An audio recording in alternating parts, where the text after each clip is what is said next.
پاکستان اور انڈیا ساتھ آزاد ضرور ہوئے تھے، لیکن اگر دیکھا جائے تو اگر پاکستان میں عمران خان ڈاکٹر آئین اور اس کی پالیسی چلتی رہتی تو شاید ہم کہیں نہ کہیں کسی نہ کسی جگہ پر ہم بھارت کے آگے سٹینڈ کر سکتے تھے۔ اگر آپ نے میرا چینل سبسکرائب نہیں کیا تو اس کو پہلے سبسکرائب کر لیں تاکہ میری ہر نیو آنے والی ویڈیوز آپ کو بر وقت موصول ہوتی رہے۔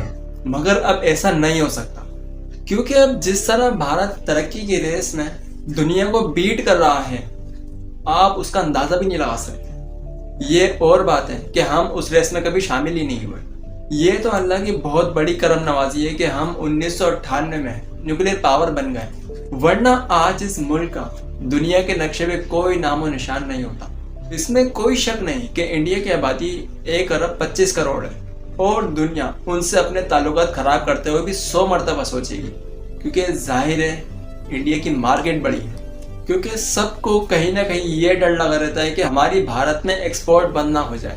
بھارت کی عزت میں 100 گنا اضافہ اس وقت ہوا جب اس نے چاند پر قدم رکھا، جہاں پوری دنیا سالوں سے جانے کی کوشش کر رہی تھی۔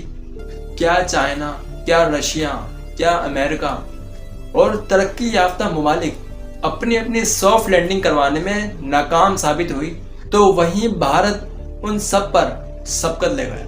اور دوستو، یہی نہیں کہ انہوں نے صرف چاند پر قدم رکھا، بلکہ چاند کے اس حصے پر جہاں دنیا کبھی نہیں جا سکتی تھی، یعنی ساؤتھ پول والے ایریا میں، جہاں -250 ڈگری سینٹی گریڈ ٹیمپریچر ہے۔ اب آپ دوستو خود بتائیں، بھارت کا اور ہمارے بیچ کیا مقابلہ ہو سکتا ہے؟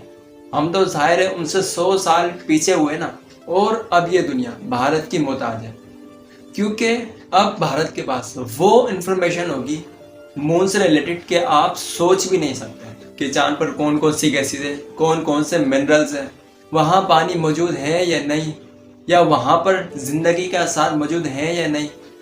یہ سب انفارمیشن اب آپ کو بھارت کے پاس ملے گی، اور ظاہر ہے اب دنیا ان کی محتاج ہونے جا رہی ہے۔ اور اس کے علاوہ بہت سی انفارمیشن جو ظاہر ہے وہ دنیا سے شیئر نہیں کریں گے۔ تو دوستو یاد رہیں، یہ سب کچھ ایک ہی رات میں نہیں ہو گیا، اس کے پیچھے ان کی سالوں کی محنت تھی۔ کاش یہ پروگرام کسی مسلم ممالک نے لانچ کیا ہوتا تو اندازہ لگائیے، ہمارے پاس تو وہ مقدس کتاب ہے کہ زمانہ جاہلیت سے لے کر قیامت تک کا سارا علم اس مقدس کتاب میں موجود ہے، کہ یہ کائنات کیسے بنی، یہ سٹارز، یہ گیلیکسیز، کائنات کا سارا علم ایک قرآن مجید میں اللہ تعالیٰ نے محفوظ کر دیا۔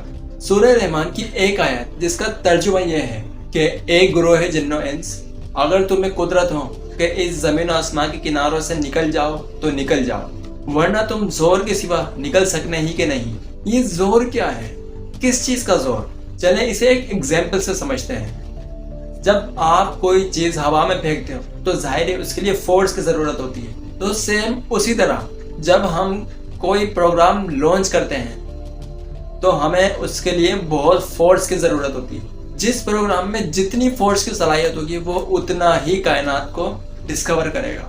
ذرا سوچئے دوستوں کہ یہ باتیں اللہ تعالیٰ نے 1400 سال پہلے قرآن مجید میں فرما دی ہیں۔ اللہ نے یہ نہیں کہا کہ میں صرف مسلمانوں کو ترقی دوں گا، یہ اس کا قانون ہے کہ دنیا میں چاہے کوئی سی بھی قوم ہو، یا وہ مسلم ہو یا غیر مسلم ہو، اگر وہ دن رات محنت کرتی ہے ترقی کرنے کے لیے اور کسی چیز کو پانے کے لیے، تو وہ قومیں ضرور ترقی کرتی ہیں۔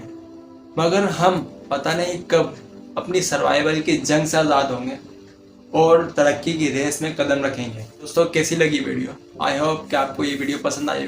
اگر پسند آئی تو لائک، شیئر، کمنٹ اور سبسکرائب لازمی کیجیے، جس سے ایسی میری بہت سی انفارمیشن والی ویڈیو میں آپ سے شیئر کرتا رہوں۔ تو ملتے ہیں نیکسٹ ویڈیو میں اس اپنے پن کے ساتھ کہ آپ اپنا بہت خیال رکھیں گے۔ خدا حافظ، السلام علیکم۔